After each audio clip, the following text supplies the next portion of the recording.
Hey everybody, it's a Mailbag. This first package is a complete mystery to me. I've got a few Amazon things here that I've got some Christmas gifts for my wife and stuff mixed in, so I might be doing some stealth unboxings, but this one is a mystery, so let's check it out. Oh, cool. Okay, so these, wow, these came in really fast. These are wooden gift tags, and they are things that I put in my laser cutter. For those of you guys who haven't seen it, I have a K40 Laser Cutter, and these little wooden gift tags are very cool because you can engrave on them and personalize them and stuff like that. And obviously I could take real wood and just cut it out, but this wood is relatively thin, it's quality, it engraves nice, and these things are only a couple of bucks for what is 100 gift tags. So yeah, these came in really fast from AliExpress. And maybe if I can, I'll show you an example or two on the screen. Next up, we have a birthday present that I got that I decided to wait for you guys to open it. This thing does not look very fancy, but it had really good reviews on Amazon, so I figured I would check it out. This is, I asked for it if you're wondering, this is one of those magnifying headsets.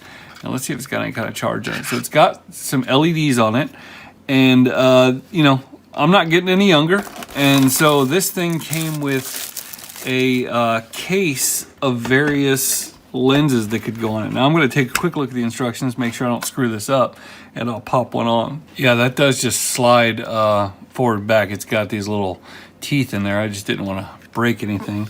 But let me get it adjusted here and give you my impressions. So I think it's going to take a little bit of getting used to. I'll put you through here. Obviously the angle makes a big difference. And so, you know, as you tilt it, it's going to be real hard to show on the camera, but as you tilt it, things get out of focus. And then, you know, there's a sweet spot where everything is in focus. So I think it could be a little problematic as I tilt my head, but I'm definitely going to give this thing a shot, and I think it's got some potential, but I'll let you know what I think long term. Next up, I've got an Amazon package. I'm just gonna go ahead and open it up and get the things that are relevant to the channel out. Okay, we got a little server upgrade going on. This is a Seagate Barracuda. I believe it's 8 terabyte spinning hard drive. Not a lot to talk about there, but you know, at the end of the year, I try to do some little upgrades to my system and stuff like that, and so my server's getting a little full, and I have a lot of 2 terabyte drives, but that's getting a little annoying, so I've got an 8 terabyte drive. Just kind of spread the load out a little bit, and it'll back up all my YouTube stuff, it'll back up some of my business stuff, and just sort of be a duplication drive. And there's going to be something related in this next box.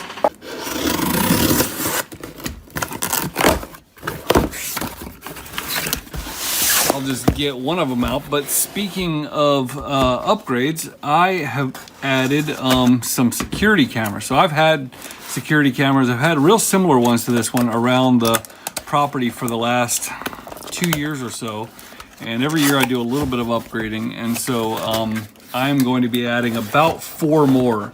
I really like them. They're working really well. I use a software called Blue Iris to do all my recording and stuff like that, and works great. Now, in general, I don't like having something like this on my network, and so what I do is these cameras are actually blocked from accessing the internet, and the only thing they can talk to is the one server, and so therefore they talk to that server, and if I want to see anything online, I go through the server, not these things. So these things are not remotely controllable over the internet or any of that kind of weird stuff.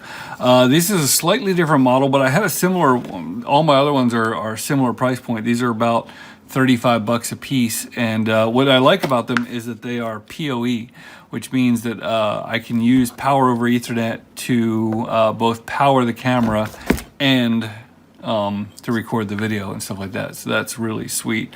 Maybe I'll show you guys the setup. I don't know, it's a little weird to show you guys my security setup online, so just know that if you show up here, there's cameras all over the place, and there's cameras that you wouldn't expect there to be cameras. Not like the bathroom or anything like that. I'm not like a creep, but you know, outside. Next up, I've got these things here. I bought for $2.50 at the thrift store this label maker, and I have another Brother P-Touch style label maker, but it doesn't have the various fonts and sizes and things like that on there. So I wanted one that could, you know, give me a few more options in terms of how it works. But this thing did not come with any tape, and it did come with the manuals and all that kind of stuff. This thrift store is really awesome. I just love it. But see, as you can see there's just different types of things you can do on there that I couldn't do on my other label maker. And you know, one tip I've had is that these generic labels tend to work really, really well.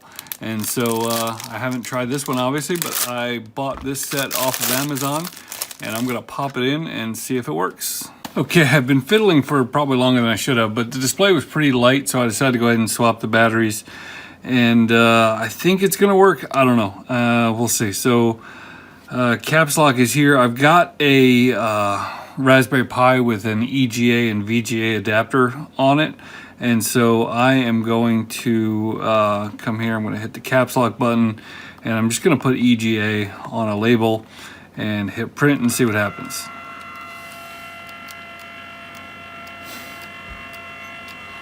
Well, in typical brother fashion, they make sure to waste as much label as possible. But I was able to cut the thing and get a decent looking label. So no complaints. I think it was like 12 bucks for all these labels. So maybe I'll get a little more organized. Next up, we've got these DeWalt bits, and I'm gonna open up the package here, and they are for something in particular. Let me dump this out.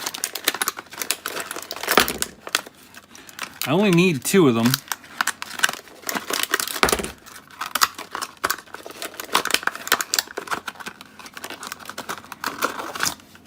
But I organized all of my Tapcons, and I wanted to have some dedicated nut drivers in my Tapcon boxes for the hex head ones. You know, nothing worse than running around looking for the right ones. And I think they come in, I think the 2 I'm going to use are the 5/16 and the 3/8. Probably won't be using the quarter, but the quarter will work on computers. But what people tend to like about these, they say they hold up really well. They're impact rated, but they also have this pivoting feature right here. So you know, I'm probably not gonna be driving a lot of Tapcons at an angle and stuff like that, but people tend to like this. These bits weren't super expensive, and I may get a set that doesn't have this angle feature also, but I wanted some dedicated impact rated nut drivers to keep in my Tapcon box so that I didn't have to go pillaging my other stuff. And last but not least, another thing on YouTube told me to buy was these Knipex or Knipex Pliers. And so my wife asked me if I wanted something that was a little bit of a luxury, and these things are not cheap as far as pliers go, but people seem to love them, and they look amazing, honestly. They're a German-made plier, and the deal with them, they look kind of like a typical pair of channel locks, but they have, let's see, do I have channel locks around here? I don't even know that I have channel locks in my shop. Give me a sec. As opposed to your dad's channel locks, and these were my dad's channel locks, these have a big, loose, slip fit grip, and it's not uncommon for you're opening them and they slide around and all that kind of stuff. And these have, for one thing, many more positions. You can see this has like 7, and these will have, you know, 15, 16, 18, depending on the size, and they lock in. And they're not the first ones to lock in, but there's just no slop on them. And these are smaller ones, you know, that I figured I could use around the shop. But I mean, they will, you know, you could definitely put on a 1-inch plumbing fitting with that. And they just feel like a really nice quality pair of pliers made in Germany. These are the Knipex 8701 180 Schlecker mechanisms self-locking pliers. So anyway, that was just a quick run through what I got, and I appreciate you guys watching. And just got back from Ireland and Scotland and all that, and had a few friends and relatives pass away while I was gone. And you know, just reminder, hug your loved ones, let people know you love them. You only live this life once, make it count. Thanks for watching. Have a great day.